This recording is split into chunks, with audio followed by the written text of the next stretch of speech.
Ми запрошуємо вас у цікаве подорожжя шляхами Адама Міцкевича. Зараз ми знаходимося ля уязної брами, маєтку Чамбров. Менавіта тут, у Чамброві, народилася і жила Барбара Маєвська, мать Адама Міцкевича, а уладальниця маєтка Анела Узловська стала хрещеною матір поета. У нашій місцевості існує легенда. Аднойчы адвокат Микола Міцкевич відправився на озеро Світязь, каб полюбуватися його краєвидами. У дорозі адвоката застала навальниця, яку ён вирішив перечакати у Чамброві.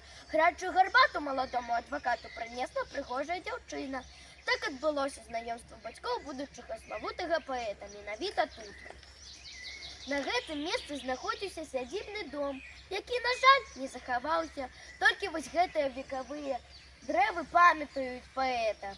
У паэме «Пан Тадеуш» Адам Міцкевич описывает венчание Зосі и пана Тадеуша. Описание костела совпадает с описанием церкви, святых апостолов Петра и Павла. Давайте и мы сюда наведаемся. Зверніть увагу на іконостас роботи школи відомого мастака Васнецова, який був перевезений у храм з Варшави з собору Олександра Невського.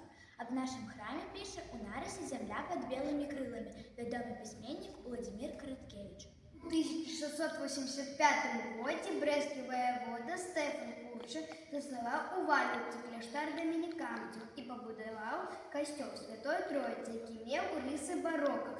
У 1830 році костел був перетворений у православну церкву. Вось мы і на березі возера Світязь, возера леднікового утворення. Як душа білоруса, возера Світязь адчыненае і даверлівае. Ні ад кого яно не хавае сваёй прыгажосці. А ў вадзе стаіць не русалка, а свіцязянка.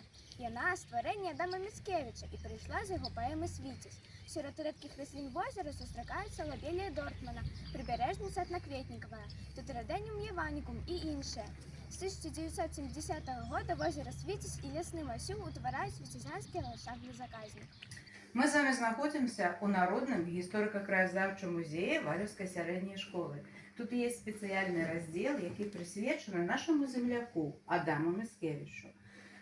Шмат цікавих експонатів присвячено його творчості, його життю. Ось, наприклад, ліпова альтанка у Тугановичах. Менавіто тут поет зустрів свою коханою Марилю Вірощака, любов, з якою він пронес про всю життю. А ще у нашому музеї є макет хутора Завосся. Я лічу, що, напевно, ліпш нам самим зараз з вами відправитися на хутор Завосся, тому що ліпше один раз убачити, чим 100 разів почути.